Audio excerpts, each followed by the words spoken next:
Hello guys, আসসালামু আলাইকুম। আশা করি সবাই ভালো আছেন। দেখেন, অনেকদিন পর আসলাম ভিডিও নিয়ে। আল্লাহ রহমত আমার 3টা গাভী প্রেগনেন্ট হয়ে গেছে।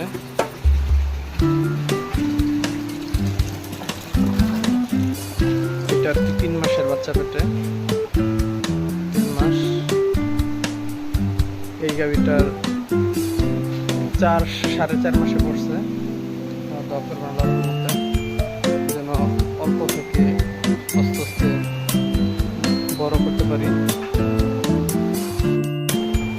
এই গাভীটা 5 মাস, 5.5 মাস মতো পড়ছে। দোয়া করবেন সকলে।